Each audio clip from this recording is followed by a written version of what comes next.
আমার যুবকদেরকে বলছি, আমার মুসলিম উম্মাহ ভাই বোনদেরকে বলছি, দুনিয়াতে একটা জিনিস সবাই শুরু থেকে, আদি থেকে, আদম আলাইহিস সালাম এর শুরুয়াত থেকে সমস্ত উম্মতি, সমস্ত বান্দারা একটা জিনিস বারবার চেয়েছে, সে মওলা জানি দেখতে কেমন। সুবহানাল্লাহ। একটা তালাশ সবার মধ্যে, তালাশটার প্রত্যেকের হৃদয়ের মধ্যে সব সময় গ্রাস করে, বসবাস করে।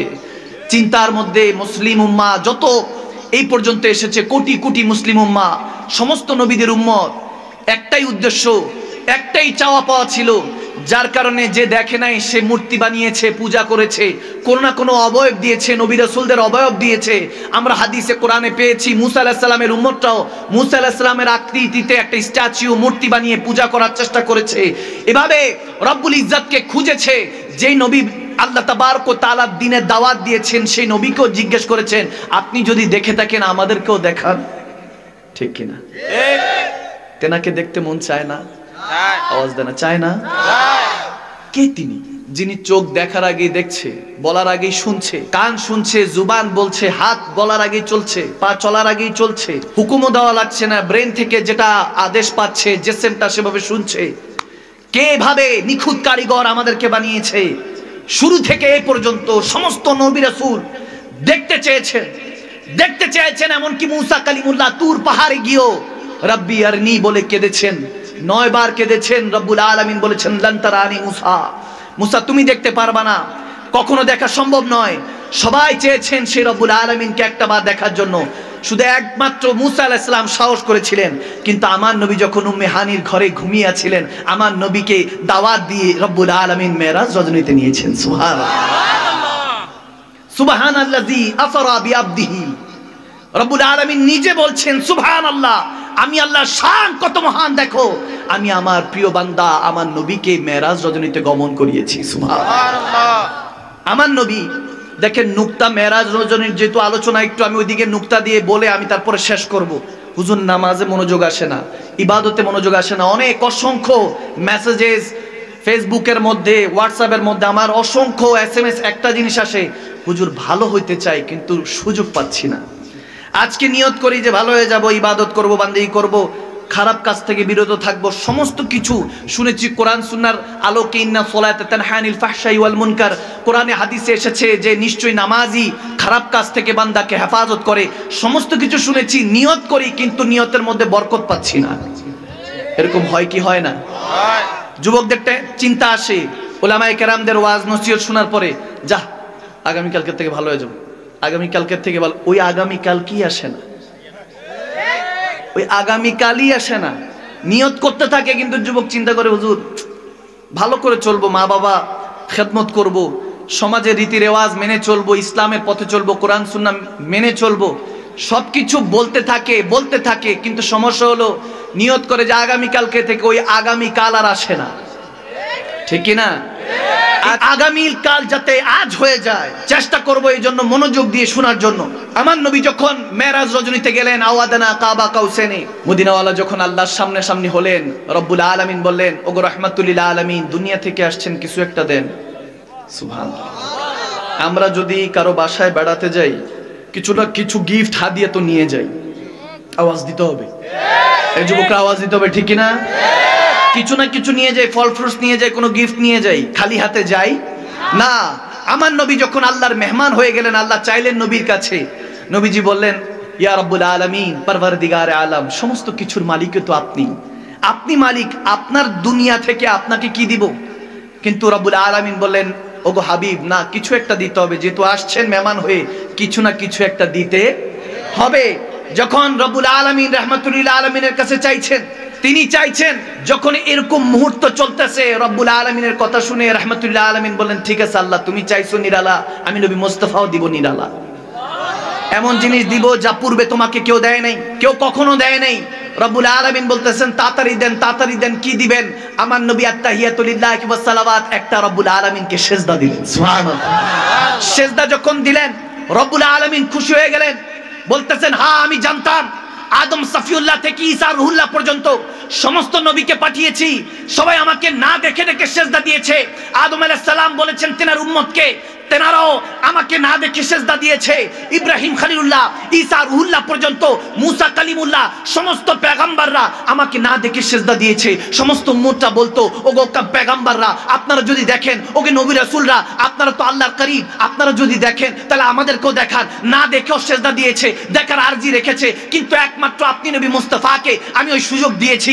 এই জন্যই তো আপনি আমাকে সেজদা দিয়েছেন। এই সেজদা আর কেউ দিতে পারে নাই। এই আওয়াদনা কাবা কাউসানের মধ্যে এসে শুধু নবী মুস্তাফা একা আপনি সেজদা দিয়েছেন, এরকম সেজদা আর কেউ দেয় নাই। এই জন্য আসসালামু আলাইকা আইয়ুহান নবী, ওগো নবী আপনার উপর সালাম দিলাম। সালাত আর সালাম দুইটা মিলে একটা আল্লাহর নামাজ বানিয়ে দিলেন। রব্বুল আলামিন বলতেছেন, ওগো নবী জানতাম এই মেরাজ রজনীতে, এই গভীর রজনীতে এমন একটা প্রেমের ঘটনা ঘটবে যেটা কেউ দেখে নাই, কেউ শুনে নাই, কেউ বুঝবে না, কেউ ব্রেনের মধ্যে, কেউ দিমাগের মধ্যে আনতে পারবে না। এই জন্যই তো আপনি নবীওয়ালাকে এত শানদার বানিয়েছি, আপনি নবীর প্রেমে। এই জন্যই তো মাঝে মাঝে বলেছি ইয়া আইয়ুহান নবী, যাতে নবুয়াতের উপর দলিল থাকে। মাঝে মাঝে বলেছি ইয়া আইয়ুহার রাসূল, যাতে রিসালাতের উপর দলিল থাকে। কখনো কখনো বলেছি ওয়া মা আরসালনাকা ইল্লা রাহমাতাল লিল আলামিন, আনা রাব্বুল আলামিন ওয়া আনতা রাহমাতুল লিল আলামিন। আমি যেই কুল কায়নাতের রব, সেই কুল কায়নাতের রহমত আপনি নবী মুস্তাফাকে বানিয়েছি।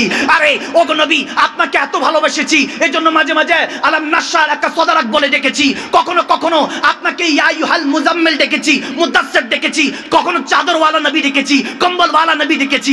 আপনাকে ডেকেছি যাতে আপনার নবুয়তের উপরে, রিসালাতের উপরে, ইশকের উপরে দলিল থাকে। ওগো নবী যখন আপনার শানের কথা এসেছে তখন মাঝে মাঝে বলেছি যে ওগো নবী ইন্না আতাইনাকাল কাউসার, আমি আপনাকে আল কাউসার দান করেছি। এই আল কাউসারটা কি? এই আল কাউসার অনেকে মনে করে হাউজে কাউসারের পানি, শুধু পানি নয়, আর একটু গভীর যদি খেয়াল করেন, এই আল কাউসার বুঝতে হলে আপনাকে কালিল বুঝতে হবে। কালিলের পর কাসি, কাসিরের পর আকসার, আকসারের পর কাউসার, কাউসারের পর আল কাউসার। 5টা স্টেপ আরবিক গ্রামার অনুযায়ী 5টা স্টেপ শেষ করতে হবে। এখন কালিল কি? হুজুর কালিল তো বুঝি না, কালিল কি? আল্লাহ তাবারক ওয়া তাআলা কোরআনে পাকে বলেন কুল মাতাউদ দুনিয়া কালিল, যা কিছু আমি সৃষ্টি করেছি এটা শুধু কালিল। আদম সাফিউল্লাহ থেকে কিয়ামতের আগ পর্যন্ত 18,000 মাখলুকাত, 80,000 আলম, যা কিছু সৃষ্টি করেছি এটা হলো শুধু কালিল। কালিলের জ্ঞান আমাদের ব্রেনে আসবে না।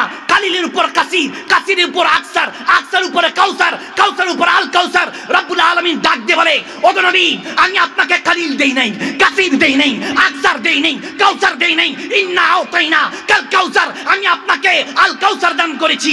ইমাম মুজাহিদ রাদিয়াল্লাহু তাআলা বলে ইন্না আতাইনা কাল কাউসার বামানা আল খায়রা কুল্লাহু। ওগো নবী আপনাকে আল্লাহ সমস্ত কিছু ভালো কিছু দান করে দিয়েছেন। এখন যদি নূর ভালো হয় তাহলে আমার নবীকে নূরুন আলা নূর বানিয়েছেন। আর যদি ইলমে গায়েবের জ্ঞান ভালো হয় তাহলে আমার নবীকে ইলমে গায়েবের মালিক বানিয়েছেন।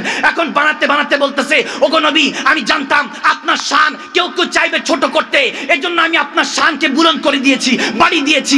বলতে বলতে বলেছি আমি তো জানি আপনি নবীর পাগল, আমি আল্লাহ, কিন্তু আপনি নবী উম্মতের গুনাহগার উম্মতের পাগল, ওই যুবকগুলির পাগল যেগুলো হয়তোবা জবের দাড়ি রাখে না, হয়তোবা ক্লিন শেভ করে, কিন্তু কখনো মহব্বতে নবীকে কখনো মহব্বতে দেখে নাই। কিন্তু আপনি নবী মুস্তাফা তাদেরকে ভালোবাসেন, তাদের অন্তরে আপনি নবী মুস্তাফার ভালোবাসা আছে। কানে কানে যদি ওই যুবকটা যে বেনামাজি, হয়তোবা সুদ ঘুষ খায়, হয়তোবা জিনার মধ্যে লিপ্ত থাকে, হয়তোবা সুন্নাহ নেই, কিছু নেই, কিন্তু কানে কানে যদি আপনি নবী মুস্তাফার কথা বলা হয় যে এই যুবক আমার নবীকে যদি দেখতি কেমন লাগতো, ওই যুবকের পছন্দ দাঁড়িয়ে যাবে। নবীর প্রেম আপনার ফেরেশতা এরকম। আমি জানি, আমি রব্বুল আলামিন জানি আপনি উম্মতকে বড় ভালোবাসেন। এই জন্যই তো বলেছি ওয়ালা সাউফা ইউতিকা রাব্বুকা ফাতারদা, আপনাকে ওয়াদা করেছি টেনশন করেন না, যখন হাসর উঠবেন গুনাহগার উম্মতরা গুনাহ নিয়ে থাকবে, আপনি যখন খুশি হবেন না রাব্বি হাবলু উম্মতি বলে কাঁদতে থাকবেন। ইয়া নাফসির আলামে যখন উম্মত ডুবে থাকবে তখন আপনি নবী শাফাআত নিয়ে ওয়ারযুকনা শাফাআতাহু ইয়াউমাল কিয়ামা, ওই শাফাআত নিয়ে আপনি নবী উম্মতের কান্ডারি হয়ে উম্মতকে জান্নাতে ঢুকাতে থাকবেন। আজকে এই মেরাজ রজনীতে ওয়াদা করছি নবী আপনার সেজদা আমি এত কবুল করেছি, যান যান 50 ওয়াক্ত নিয়ে যান। ওলামায়ে কেরামরা বলে ওই 50 ওয়াক্ত কমতে কমতে 5 ওয়াক্ত হয়েছে, 5 ওয়াক্ত পড়লে 50 ওয়াক্ত সওয়াব। আমি মাকদুম সামাদানি সাহেব এটা বলি না না, 50 ওয়াক্ত সওয়াব না, 5 ওয়াক্ত নামাজ ধরো। আওয়াদনা কাবা কাউসাইনে রাহমাতুল লিল আলামিন, রব্বুল আলামিনকে যে সেজদা দিয়েছেন পর্দা উঠে গিয়েছে, রাহমাতুল লিল আলামিন রব্বুল আলামিনকে দেখেছে। যুবক সেই নামাজ যদি আঁকড়ে ধরো, ইন্নাস সালাতা তানহা আনিল ফাহশাই ওয়াল মুনকার, তোমাকে নামাজ শুধু খারাপ কাজ থেকে বিরত দিবে না, তোমাকে ওই নামাজ স্বয়ং মেরাজ দিয়ে দিবে। সুবহানাল্লাহ, আল্লাহ নারে রিসালাত ইয়া রাসূলুল্লাহ, আহলে সুন্নাত ওয়াল জামাত জিন্দাবাদ জিন্দাবাদ, জালালিয়া দরবার শরীফ জিন্দাবাদ জিন্দাবাদ, জালালিয়া শাহিনিয়া দরবার শরীফ জিন্দাবাদ জিন্দাবাদ, আওলাদ রাসূল সৈয়দ মাকদুম শাহ একবার উচ্চ আওয়াজ বলুন আল্লাহু আকবার। একবার মহব্বতে বলুন না ইয়া রাসূলুল্লাহ। আমি ধন্য গো রাসূল তোমাকে পেয়ে, ঠিক না? আমি আরো বেশি ধন্য তোমার উম্মত হয়ে, ইয়া রাসূলুল্লাহ ইয়া হাবিবাল্লাহ, বলো ইয়া রাসূলুল্লাহ ইয়া হাবিবাল্লাহ। আমি ধন্য গো রাসূল তোমাকে পেয়ে, মোরা ধন্য গো রাসূল তোমাকে পেয়ে। ও আমি আরো বেশি ধন্য তোমার উম্মত হয়ে, আরো বেশি ধন্য তোমার উম্মত হয়ে। হে ইয়া রাসূলুল্লাহ ইয়া হাবিবাল্লাহ, জোরে ইয়া রাসূলুল্লাহ ইয়া হাবিবাল্লাহ। আমি মরতে চাই তোমার প্রেমিক হয়ে, আমি মরতে চাই তোমার প্রেমিক হয়ে। আমি বাঁচতে চাই তোমার উম্মত হয়ে, ইয়া রাসূলুল্লাহ জোরে ইয়া হাবিবাল্লাহ ইয়া রাসূলুল্লাহ ইয়া হাবিবাল্লাহ। হযরত সালেবা রাদিয়াল্লাহু তাআলা, আমার নবীর যুবক সাহাবায়ে যুবক, আপনাদেরকে বলছি এই যৌবনটাকে কাজে লাগান।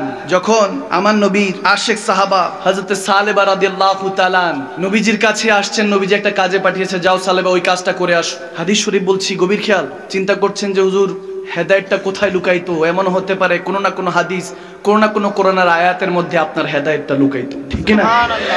হযরত সালেবা কাজের জন্য চলে গেলেন। এমন অবস্থা দেখা গেল এক খাতুনকে, এক মেয়েকে দেখলেন বেপরদা। একবার দেখার পর চোখ হেফাজত করলেন, আবার চোখ চলে গিয়েছে।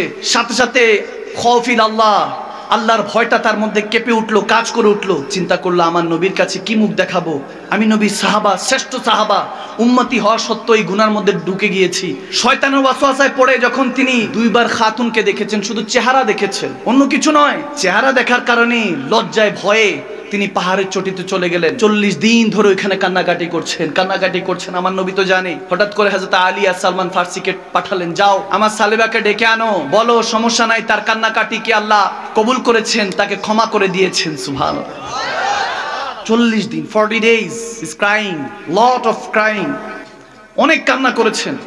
কান্না করতে করতে শেষ হয়ে গেছে। হযরত আলী সালমান ফার্সিকে যখন নিয়ে ওই পাহাড়ের চটিতে গেলেন, হযরত সালেবা রাদিয়াল্লাহু তাআলা ছোট্ট যুবক হযরত আলীকে দেখে বলতেছেন, ইয়া আলী, আমার উপর কি, আমার জন্য কি কোনো আয়াতে কারিমা নাজিল হয়েছে? মনে হয় রব্বুল আলামিন জানিয়ে দিয়েছে যে আমি হয়তোবা জাহান্নামী হয়ে গিয়েছি, নাউজুবিল্লাহ। যখন তিনি কান্না করছেন, হযরত আলী বলতেছেন, কি হয়েছে জানি না, তবে নবীজি ডেকেছে, তোমাকে যেতে হবে। সুবহানাল্লাহ, যেতে হবে।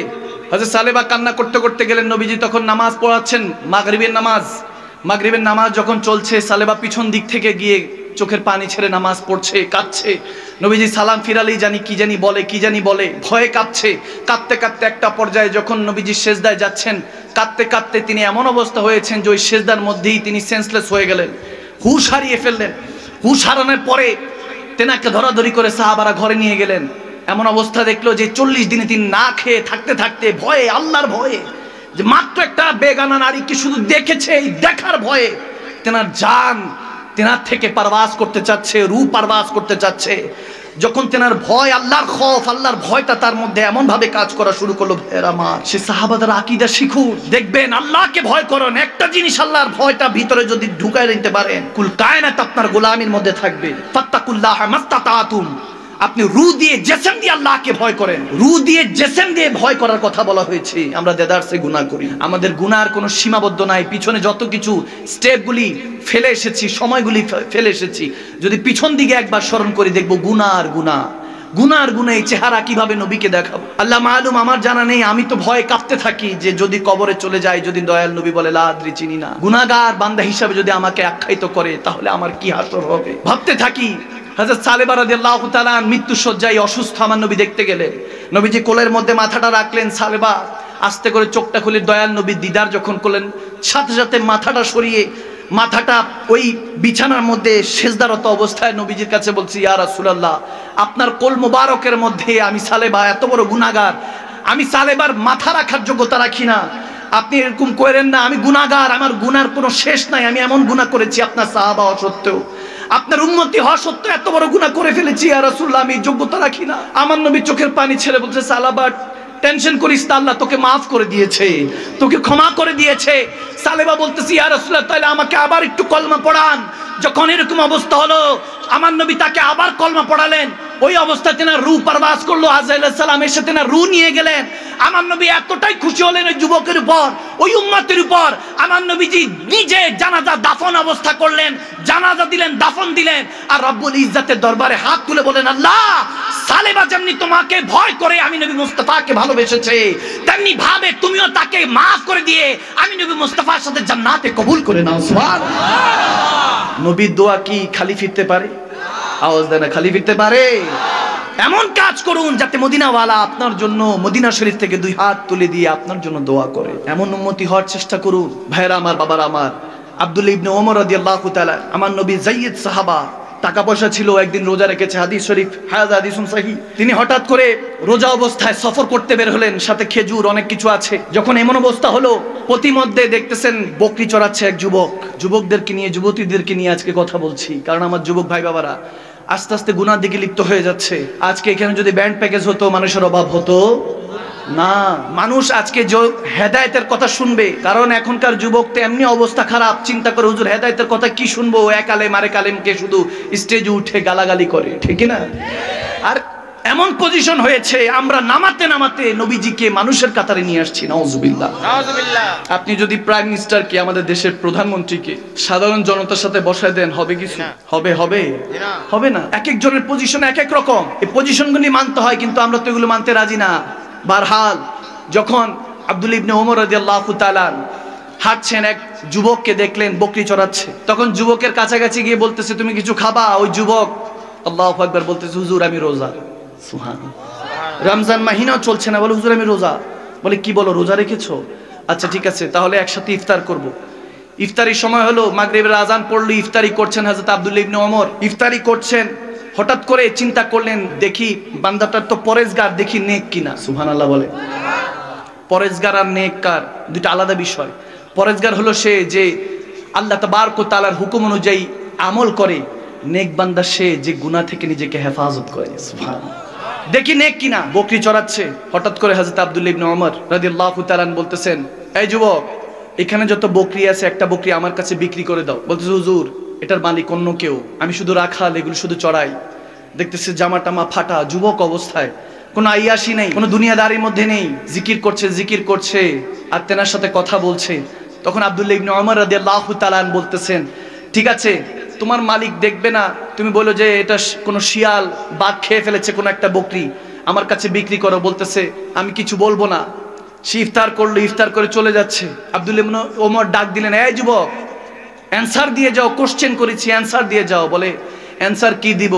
আমি তো রাখাল মানুষ, বকরিগুলি চড়াই, এই জিনিসগুলি দায়িত্ব আমার কাছে দিয়ে দেওয়া হয়েছে, আমি কেয়ারটেকার। যিনি এখানে মালিক হয়তোবা তিনি জানেন না, কিন্তু একজন তো জানে, তিনি কে? আওয়াজ জানে, তিনি কে? আল্লাহ। তেনার কাছে তো হিসাব দিতে হবে আমাকে রোজ হাসরে। তখন কি বলবো? যখন আব্দুল্লাহ ইবনে ওমর এই কথা শুনেন, চোখ দিয়ে পানি টপ টপ করে পড়ছে। এত নেককার একটা যুবক, পরেজগার একটা যুবক, তিনি খোঁজ করে বার করলেন এই মালিককে। মালিককে খোঁজ করে মালিকের সাথে কথা বলে ওই 40টা বকরিও কিনলেন। কেনার পরে আস্তে করে ওই যুবককে খোঁজ করে এসে ওই 40টা বকরি দান করে দিলেন। বলেন, নাও তোমাকে আমি হাদিয়া করলাম। বলতেছে, কেন হুজুর, ওয়াই? আপনি আমাকে এগুলো কেন দিচ্ছেন? এগুলো আপনার, আপনি খরিদ করেছেন। বলে, না না, তুমি কি শুনো নাই, আমার নবী বলেছেন যদি সত্যি সত্যি আল্লাহকে ভয় করো, ইত্তাকিল্লাহ, আল্লাহর ভয়ের কারণে আল্লাহ তোমাকে এটা জাযা দিবে। এই যে তুমি ভয় করেছো, আল্লাহকে ভয় করেছো, এটা আল্লাহর পক্ষ থেকে তোমাকে পুরস্কৃত করা হয়েছে। সুবহানাল্লাহ। তাহলে সৎ পথে চললে লাভ না ক্ষতি? আওয়াজ আসে না? লাভ না ক্ষতি? আপনাদের মনে কষ্ট হচ্ছে না নাকি? হুজুর ঘন্টাখানি কইছে, আমি তো টেরো পাইনি, 1 ঘন্টা হয়ে গেছে, এখানে শেষ করে দিই। আওয়াজ আসে না? শেষ করে দিব? চলবে? চলবে। হযরত আব্দুল্লাহ ইবনে ওমর রাদিয়াল্লাহু তাআলা কথা স্মরণ হইতে আরেকটা হাদিস মনে পড়লো, বুখারী শরীফের। সবাই মিলে মাশওয়ারা করতেছে যে উম্মতির ভালোর জন্য একটা কিছু করা দরকার। এখন উম্মতি সবচেয়ে বড় জিনিস হলো গুনাহ করে। এই গুনাহটা, সবচেয়ে বড় গুনাহটা কোনটা? একজন হযরত আব্দুল্লাহ ইবনে ওমরের কাছে জিজ্ঞেস করার পরে বলতেছে, আপনি তো যায়েদ সাহাবা, আপনি বলেন, আপনি তো নবীজির সাথে থেকেছেন, আপনি বলেন সবচেয়ে বড় গুনাহটা কি? তখন তিনি বললেন যে শারাব, মদ পান করা। এই শরাব যখন মদ যখন বান্দা পান করে তখনই সে প্রথম গুনার মধ্যে লিপ্ত হয়ে যায়, নাউজুবিল্লাহ। এই শরাব পান করার সাথে সাথে তার মস্তিষ্ক বিকৃত হয়ে যায়, গুনার মধ্যে ডুবে যায়। এখনকার যুবকরা তো এমনি যে অবস্থা, 31st নাইট, নিউ ইয়ার, 14 ফেব্রুয়ারি, কত কিছু আছে, একটা উপলক্ষ পাইলেই তো হইছে চল সিফাই যাই। আওয়াজ দেন, আওয়াজ দেন, আওয়াজ দেন না। কোন রকম এক বন্ধু দেখেন, আপনি যার সাথে চলাফেরা করবেন আপনার তাবিয়তটা তার মতো হবে। আপনি যদি আল্লাহওয়ালার সাথে চলেন তাহলে আপনার নামাজের খেয়াল আসবে, রোজা রাখার খেয়াল আসবে। যদি চলাফেরা ওরকমের সাথে করেন তাহলে আপনার জেনার খেয়াল আসবে, গুনার খেয়াল আসবে, ঠিক না? চলাফেরা কার সাথে আপনার এটা বুঝতে হবে, কাকে মহব্বত করেন, কাকে ফলো করেন এটা বুঝতে হবে। যদি ফলো করেন রোনালদো, যদি ফলো করেন মেসি, যদি ফলো করেন নেইমার, তখন দেখবেন আমাকে তো প্রায় সময় দেখি যুবকরা এখান থেকে কি জানি লাগাইছে, এইদিকে কি, এখানে কানেক্ট, আমি এগুলো কি বলে, হুজুর স্টাইল, হুজুর স্টাইল। আমি বললাম স্টাইল কেমনে, তোমার মাইয়া বানাই দিছে, এটা কিসের স্টাইল? কানের দুল কারা পরে, মেয়েরা পরে, নাউজুবিল্লাহ। তোমাকে হাফ লেডিস বানাই দিলে তুমি বলছো স্টাইল। আমাদের ব্রেনটা এখন জ্ঞান শূন্য করে দিচ্ছে। এগুলো সব ইহুদিরা সারাদের ষড়যন্ত্র। ভাইরা আমার, বাবারা আমার, এই শরাব দিয়ে গুনাহ শুরু হয়, তখন বলতেছে তাহলে তো এটার উপরে কাজ করতে হবে। বলে এটা আমার কথা না, এটা আমার দয়াল নবীর কথা। সুবহানাল্লাহ বলে। ওই নবীজি একদিন হঠাৎ করে বলতেছে বনি ইসরাইলের এক যুবকের কথা, বলতেছে ওই যুবক খুব সুন্দর ছিল। এক নারী সেই যুবকের দিকে দৃষ্টিপাত হলো। শুনেন, শুধু যুবকদের উদ্দেশ্যে বলছি তা নয়, মা বোনদের উদ্দেশ্যে বলছি। যাদের বোন আছে, ঘরের মধ্যে বোন আছে, স্ত্রী আছে, তিনাদেরকেও শোনাবেন, বুঝাবেন, তাদের সাথে কমিউনিকেশন করবেন, কথা বলবেন, কনসার্ন করবেন, কোরআন সুন্নাহর কথাগুলি শোনাবেন, বিভিন্ন স্কলারদের, ইসলামিক স্কলারদের বক্তব্যগুলি শোনাবেন। শুধু নিজে ভালো হলে হবে না, পরিবারকেও ভালো করতে হবে, ঠিক না? মা বোনদেরকে হেফাজত করতে হবে, পর্দানিশীন করতে হবে। শুধু ওই আমরা নিজে নামাজ পড়লাম, মা বোন বেপর্দা ঘুরতেছে, এগুলো করলে হবে না। আপনার বোনটাকে হেফাজত করতে হবে। ওই নারী যখন ওই যুবকের দিকে নজর পড়লো, ওই যুবক তো ইগনোর করছে। হঠাৎ করে ওই নারী একটা কারসাজি করে তাকে দাওয়াত দিল। দাওয়াত দিয়ে এনে 1টা 2টা 3টা 4টা 5টা 6টা 7টা দরজা পার করে একটা রুমে গেল। গিয়ে দেখো ওখানে আরেকটা যুবক বাধা, ওখানে শরাব রাখা। ওই নারীর কাছাকাছি গিয়ে যুবক বলতেছে আপনি আমাকে এখানে কিভাবে আনলেন, আমি তো অন্য কাজে আসছি। যখন ওই নারী বলতেছে আমার সাথে খারাপ কাজ করো, জেনা করো, নাউজুবিল্লাহ, যখন খারাপ কাজের উদ্দেশ্য তাকে প্ররোচনা দিচ্ছে, এখন ওই যুবক বলতেছে না, আমি জেসেম দিয়ে রু দিয়ে আল্লাহকে ভয় করি। সুবহানাল্লাহ বলে। আমি এগুলোর মধ্যে থাকবো না, আমি করবো না গুনাহ। বলে তোমাকে করতে হবে, তুমি যদি না করো আমি চিৎকার চেঁচামেচি করবো। এমনি তো নারীরা যদি কিছু একটা করে, পুরুষ মানুষটা এখন ঘরে ঘরে নির্যাতিত। মা বোনরা ছোট করছি না, আমি এমনও বলি যে নারী 2 প্রকার। নারী কয় প্রকার?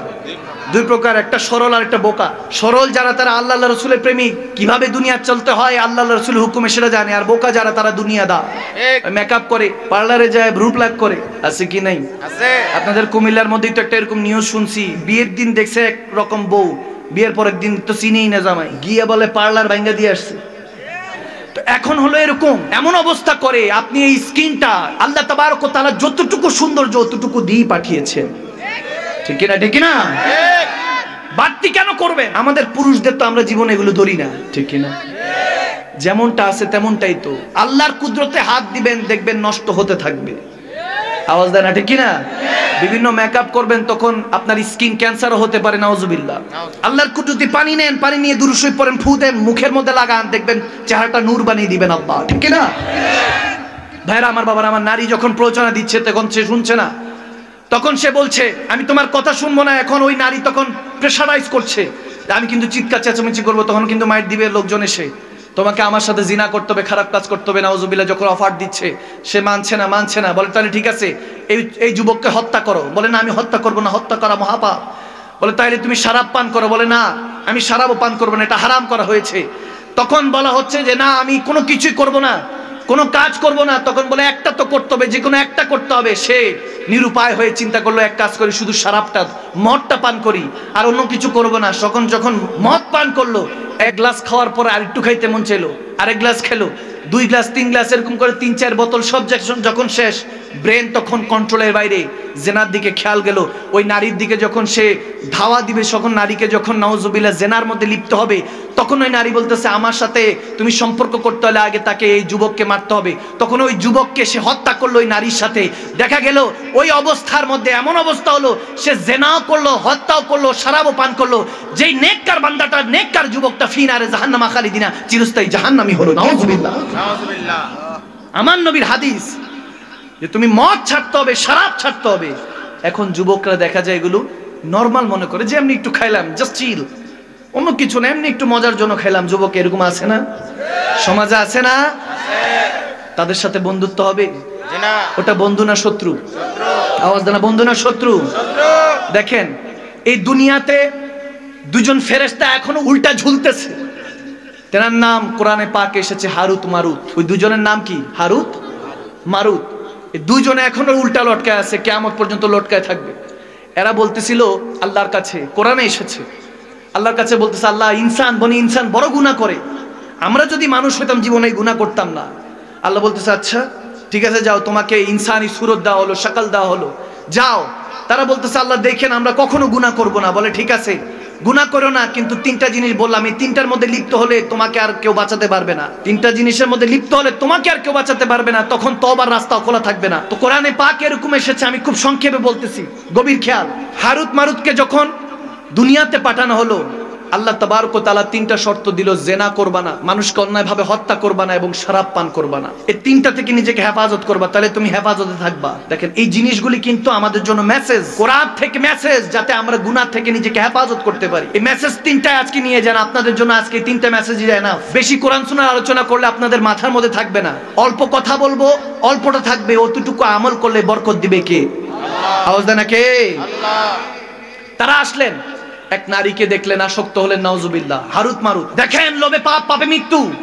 আপনি যখন গুনার মধ্যে ডুবে থাকবেন, এই গুনাহ আপনাকে ধ্বংস করে দিবে। জেনার দিকে যখন লিপ্ত হলো, নারীর আসক্ত হয়ে গেল, হারুত মারুত নারীর দিকে গেল, বলতেছে আমাকে পেতে হলে শরাব পান করতে হবে। শরাব পান করার বলতেছে না, শরাব পান করব না। এখন তাদের মধ্যে এখন কাজ করতেছে না, নিজেকে হেফাজত করতে হবে, হেফাজত করতে হবে, এরকম আসছে। সংক্ষেপে বলছি, ওই নারীর হাজবেন্ড ছিল, স্বামী ছিল, বলছে তাকে হত্যা করো, এরপর আমার সাথে খারাপ কাজ করো। নাউজুবিল্লাহ। যখন এই কথা বলতেছে, বলে না আমরা এগুলো করবো না, আল্লাহ নিষেধ করেছে। বলে ঠিক আছে কিছু করতে হবে না, জাস্ট শরাব পান করো, মদ পান করো, কিছু করতে হবে না। তখন চিন্তা করলো মদ আর কি, তখন তো আর একটা হারামের পর্যায়ে ছিল না। কিন্তু রব্বুল আলামিনের ওই উপেক্ষা, ওই যে হুকুম দিয়ে ছোটা মাথা থেকে চলে গেল, মদ পান করলো, হুশ হারালো। এরপর ওই নারীর সাথে জেনা করতে যাবে, বলে আমার স্বামীকে হত্যা করো, স্বামীকে হত্যা করলো। এরপর ওই নারীর সাথে জেনা করে, নাউজুবিল্লাহ, গুনাহগার হয়ে গেল। নাউজুবিল্লাহ পড়ে, গুনাহগার হয়ে গেল। এমন অবস্থা হলো, এরপরে যখন হুশ আসলো, দেখে হত্যাও করছে, জেনাও করছে, মদও খাইছে। এমন অবস্থা করে আল্লাহর কাছে দুই হাত তুলে কান্নাকাটি করলেন। আল্লাহ তেনাদেরকে উল্টা লটকায় রাখছেন। একটাবার চিন্তা করেন, দেধারসে গুনাহ করি, গুনাহ করতে থাকি, একটা গুনাহকে ধামা চাপা দিতে আরো 10টা গুনাহ করি, একটা মিথ্যাকে ধামা চাপা দিতে আরো 20টা মিথ্যা বলি। আল কিযবু হলে আল কুফরু যুলমাতুন, মিথ্যা ধ্বংস করে, মিথ্যা দিয়ে শুরু হয়। আপনি কাউকে খুশি করার জন্য মিথ্যা বলছেন, এটাই আপনার গুনাহ দ্বারা সূচনা হলো, ঠিক না? মিথ্যা থেকে নিজেকে হেফাজত করতে হবে, চোখকে হেফাজত করতে হবে, কানকে হেফাজত করতে হবে, রুহকে হেফাজত করতে হবে, জিসমের অঙ্গ প্রত্যঙ্গকে হেফাজত করতে হবে। আপনি আজকে মারা যান, 1 মাস পরে আপনার জিসম খুঁজে পাওয়া যাবে না, আপনার কাফনের কাপড়টা আপনার সাথে থাকবে না, কিচ্ছু নিয়ে যেতে পারবো না। এই গুনার মধ্যে আমরা ডুবতে থাকি, ডুবে থাকি। ভাইরা আমার, বাবারা আমার, ডেইলি ওয়াজ করি, করতে করতে মাঝে মাঝে চিন্তা করি কত ওয়াজ করব। এত ওয়াজ করার পরও মানুষের অন্তরের মধ্যে হেদায়েত আসে না, আল্লাহর খৌফ আসে না। আপনি কেন ভুলে গিয়েছেন যে কবরের প্রথম লামহা আপনাকে এই শাকলটা নবী মুস্তাফাকে দেখাতে হবে? কি জবাব দিবেন, কি উত্তর দিবেন? নবীজির কাছে কি উত্তর দিবেন আপনি? হাসরের ময়দানে আল্লাহর কাছে উত্তর দেওয়ার আগে তো নবীজির কাছে আপনার চেহারা দেখাতে হবে। প্রত্যেক সোমবারে হাদিসে এসেছে নবীজির কাছে উম্মতের নামায় আমল পেশ করা হয়। আমার নামায় আমল দেখে আমার নবী জানি কত কষ্ট পায়, যে আমার উম্মতি কি আমল করে, কি করে। শ্রেষ্ঠ নবী, শ্রেষ্ঠ উম্মত আপনি, আপনার আমার অনেক দায়িত্ব আছে। ভাইরা আমার, বাবার আমার, এই দিনগুলিকে অযথা নষ্ট করবেন না। যৌবন বয়সটাকে নিজেকে যত হেফাজত করতে পারবেন, কসম করে বলছি আমি অনেক বড় গুনাহগার। আপনাদেরকে কি পড়াবো, আপনাদেরকে কি শিখাবো? সবসময় আজকে আস্তে আস্তে গাড়ি দিয়ে চিন্তা করছি, অ্যাক্সিডেন্ট হয়ে গেলে 3 দিন পরে আমাকে স্মরণ করার কেউ থাকতেও না পারে। আমাকে কেউ কত আলোচনা হবে ফেসবুকের মধ্যে, কত স্ট্যাটাস ছবি দিয়ে আপলোড করা হবে, মাদানী সাহেব নেই, ইন্তেকাল করেছেন, কত আমাকে নিয়ে আলোচনা হবে। এমনও হতে পারে আমার চল্লিশা খেতে আসবে কিন্তু হাসাহাসি করতে পারে, আমার জন্য দোয়া নাও করতে পারে। কার জন্য রেখে যাবেন? কার জন্য কি করবেন? কিসের বন্ধুত্ব, কিসের ভালোবাসা? ওই ভালোবাসার মানুষ যত ভালোবাসার দোহাই দেয় তাকে জিজ্ঞেস করেন, একটা রাত্রি কবরে আমি যখন আমাকে রেখে দেওয়া আসবে মাটি চাপা দিয়ে, একটা রাত্রি আমার সাথে থাকুন, ওই দিন ভালোবাসা ক্লিয়ার হয়ে যাবে। কে ভালোবাসে ওটা ওই দিন ক্লিয়ার হয়ে যাবে, সত্যিকারের ভালোবাসা ওই দিন মুছে যাবে। বুঝবেন সেদিন, বুঝবেন অস্তপারের সূর্য নামায় যখন নবীকে খুঁজবেন, ঠিক না? বুঝবেন সেদিন, বুঝবেন। তখন আর বুঝে কোনো লাভ হবে না। সময় সময়ের মতো খরচ হচ্ছে, সময় তো অতিবাহিত হচ্ছে, খরচ হচ্ছে। আমরা 1 বছর গেলে বার্থডে সেলিব্রেট করে, এটা চিন্তা করে না 1 year gone, 1 বছর চলে গিয়েছে। ক্রমাগত মৃত্যুর দিকে ছুটছি, পিছনে মৃত্যু, সামনে কিয়ামত। এমনিতেই তো দুনিয়াদারির মধ্যে ডুবে থাকি, কোনো খবর থাকে না। গুনাহ এমন ভাবে করি, মিথ্যা বললে, মিথ্যা তো এখন চেঞ্জ হয়ে গেছে। এখন আমি প্রায় সময় বলি এগুলো এখন গুনার নাম চেঞ্জ হয়ে গিয়েছে, পরিবর্তন হয়ে গিয়েছে। মিথ্যা বললে বলে এমনি বলছি, মজা করছি, ফান করছি। কাউকে ধোকা দিলে বলে প্র্যাঙ্ক করছি। কারো সমালোচনা করলে, ক্রিটিসাইজ করলে বলে এমনি গপসপ করছি। আওয়াজ দেয় না, ঠিক না? গুনার নাম পরিবর্তন করে দিয়েছে ইহুদি নাসারারা। মুসলমান, আপনার মধ্যে ওই আভিজাত্য কোথায়? আপনি কি সালাউদ্দিন আইয়ুবীর উত্তরসূরি? আপনি কি উরতুল গাজী ওসমান গাজীর উত্তরসূরি? আপনি কি ফারুক আজম শেরে খোদা আলী উত্তরসূরি? আপনার উপরে কি নবীজি এই ইসলামকে দিয়ে গিয়েছে? আপনি আমার দায়িত্ব কোথায়? আজকে এই অবস্থায় আমরা পৌঁছে গিয়েছি বিধায় মুসলমান দেশ বিদেশে মার খাচ্ছে, ঠিক না? আল্লাহ তাবারক ওয়া তাআলা আমাদেরকে বলেছেন ওয়াতাসিমু বিহাবলিল্লাহি জামিআ ওয়ালা তাফারাকু। মুসলমান এক রসুনের কোয়ার মতো থাকো, আলাদা হইও না। আজকে আলাদা হতে হতে হতে হতে এক মুসলমান আরেক মুসলমানের সমালোচনা, নির্বাচন নিয়ে এক মুসলমান আরেক মুসলমানকে রক্ত ঝরায়, খেলা নিয়ে রক্ত ঝরায়, দেশ নিয়ে রক্ত ঝরায়, এলাকা নিয়ে এলাকার মধ্যে মুসলমানের রক্ত ঝরায়, ঠিক না? এই আমাদের সেন্স, এই উদারতা, এই ভালোবাসা, এই আপনি আল্লাহ রাসূলের উম্মত বান্দা। এভাবে চললে কখনো দিন কায়েম হবে না। আপনি দুনিয়াতেও ফেল, আখিরাতেও ফেল। দুনিয়ার যে কোনো একটা, আপনি দুনিয়াতে যেমন আমরা টস করলে হেড নয়তোবা টেল, যে কোনো একটা জিনিস সিলেক্ট করি, আপনাকেও বেছে নিতে হবে, হয়লে দুনিয়া নয়তোবা আখিরাত। আপনি দুটাই চাচ্ছেন, বোকা ছাড়া আর আপনি কিছু না। যে কোনো একটাকে আপনাকে হাসানা করতে হবে। তবে হ্যাঁ, যদি দিলের দুনিয়াটাকে আপনি আবাদ করতে পারেন, তাহলে রব্বানা আতিনা ফিদ দুনিয়া হাসানা ওয়া ফিল আখিরাতি হাসানা। দুনিয়াটা যদি আল্লাহ রাসূলের প্রেম দিয়ে সাজান, সুন্দর করেন, তাহলে আখিরাতটা সুন্দর করে দিবেন কে? আল্লাহ। ওয়া কিনা আযাবান নার, জাহান্নামের আগুন থেকে নিজের এবং নিজের পরিবারকে হেফাজত করুন। আপনার আমার দায়িত্ব। আপনি আমি চাইলেই দেশটার নকশা চেঞ্জ করতে পারি। একজন ব্যারিস্টার শুধু দেশ নকশা চেঞ্জ করতে পারে না, ইতিহাস পাল্টাতে পারে না। তেনাকে নিয়ে এখন সোশ্যাল মিডিয়াতে কিন্তু চলতেছে। কারণ সাধারণ একজন ব্যারিস্টার থেকে হয়তোবা একজন পেশাজীবী আইনজীবী থেকে তিনি এখন পার্লামেন্ট মেম্বার, আমরা সবাই তো চিনি, মেম্বার অফ পার্লামেন্ট হয়ে গিয়েছেন। তিনি ব্যারিস্টার সুমন সাহেব এখন এমপি মহোদয় হয়ে গিয়েছেন। আমি তেনাকে দেখি আর অবাক হই। তেনার মধ্যে একটা স্পিড আছে। উনি একটা সুন্দর কথা বলে যে যদি পানি দিয়ে গোসল করেন তাহলে ড্রেস চেঞ্জ হবে, কিন্তু যদি ঘাম দিয়ে গোসল করেন তাহলে ইতিহাস চেঞ্জ হবে। আপনি আমি হয়তোবা আরামে আছি, দেখেন না পাশের ঘরের মানুষটা কিভাবে কষ্টে আছে ঠান্ডাতে, এত ঠান্ডা পড়েছে। তাদের জন্য চিন্তা করুন। খেদমতে খোদা মিলে আপনি খেদমত করুন, খেদমত করতে থাকেন। আর এক প্রস্টিটিউটের কথা, বেশ্যার কথা আমার নবী এরকম ভাবে বলেছেন, সে খারাপ কাজে লিপ্ত থাকতো। হঠাৎ করে একটা বিড়াল মেয়ময় করে কাছে গেলেন, আমার নবী হাদিস বলছি, কাছে গিয়ে ওই বিড়ালকে শুধু পানি দিলেন। বনি ইসরাইলের এক প্রস্টিটিউটের কথা বলছেন, খারাপ মহিলা ছিল, পানি দিলেন। কার নিয়ত কেমন, কার আমল আল্লাহ পছন্দ করেন, ওই পানি বিড়ালকে শুধু পানি খাওয়ানোর কারণে আল্লাহ তাকে জান্নাতি হিসেবে কবুল করে দিয়েছে। সুবহানাল্লাহ। আপনি কার ব্যাপারে খারাপ কথা বলছেন? আপনি মনে রাখবেন, একটা আঙ্গুল যদি কারো উপর উঠান যে সে খারাপ, একটা আঙ্গুল তাকে দেখালে মনে রাখবেন 4টা আঙ্গুল আপনার দিকে। আওয়াজ দেয় না? আপনি তখন আপনার নিজেকে প্রকাশ করলেন, আপনার মন মানসিকতা কেমন। আপনি কারো সমালোচনা করলেন না, কাউকে ছোট করলেন না। আপনি করে চলে আসতে পারবেন, যে সহ্য করে, বুঝতে পারবেন যে সহ্য করে ধৈর্য ধরে। ইন্নাল্লাহা মা'আস সাবিরিন, বুঝবেন ধৈর্যশীলদের সাথেই থাকেন কে? আল্লাহ। আওয়াজ দেন, কে থাকে? আল্লাহ। যে ধৈর্য ধরলো, কেউ কিছু বলছে চুপ, just shut out mouth, কাফুল Lisan, চুপ হয়ে যান। খালি কলসি বাজে বেশি, এমনও ঠিক কিনা? ঠিক। যে বলবে বুঝবেন কলসিটা খালি, আর যে চুপ রয়েছে বুঝবেন কলসিটা ভরা। সুবহানাল্লাহ। অল্প বিদ্যা ভয়ঙ্কর। হ্যাঁ, একটা শেষ হাদিস বলি। হযরত মিসকি আলাইহির রাহমা অনেক বড় আল্লাহর ওলি ছিলেন বাগদাদের। ওনার জিসম থেকে সব সময় একটা সুঘ্রাণ আসতো, নুরানি ঘ্রাণ। কাছে গেলে মনে হতো মেশকো আম্বরের সুবাস। সুবহানাল্লাহ।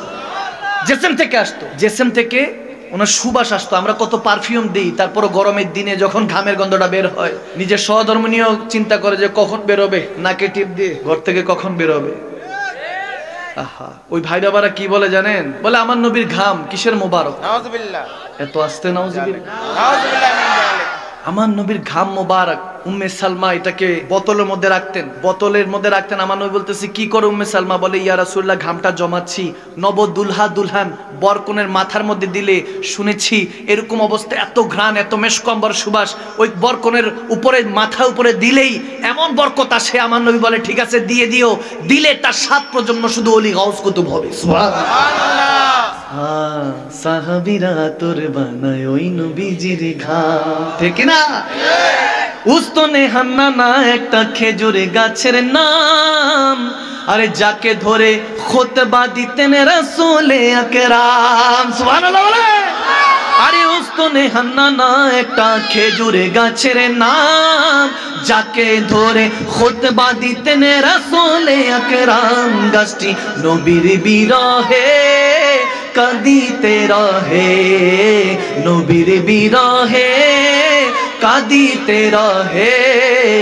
হতবাক হইলেন যত সাহাবায়ে কেরাম, হতবাক হইলেন যত সাহাবায়ে কেরাম। সবাই রহমতে আলাম নবী নূরে মুজাসসাম। জোরে রহমতে আলাম নবী নূরে মুজাসসাম। সাহাবীরা আতর বানায় ওই নবীজির ঘাম, সাহাবীরা আতর বানায় ওই নবীজির ঘাম। বাবা শোনো মানো জানো কেমন আমার নবীজি, যাহারে পাগল চন্দ্র সূর্য তারকারাজি। বাবা যাহারে পাগল চন্দ্র সূর্য তারকারাজি। বাবা আরো শুনবানি সুন্দর কাহিনী, আরো শুনবানি সুন্দর কাহিনী। জান্নাতের রুমে রুমে লেখা নবীর নাম, জান্নাতের রুমে রুমে লেখা নবীর নাম। সবাই রহমতে আলাম নবী নূরে মুজাসসাম। জোরে রহমতে আলাম নবী নূরে মুজাসসাম। সাহাবীরা আতর বানায় ওই নবীজির ঘাম, সাহাবীরা আতর বানায় ওই নবীজির ঘাম। আল্লাহ কোরআন পাঠালেন নবীকে চিনাতে, দুনিয়া বানালেন নবীর শান বুঝাতে। আওয়াজ দেন, আওয়াজ দেন, আওয়াজ দেন সুবহানাল্লাহ জোরে।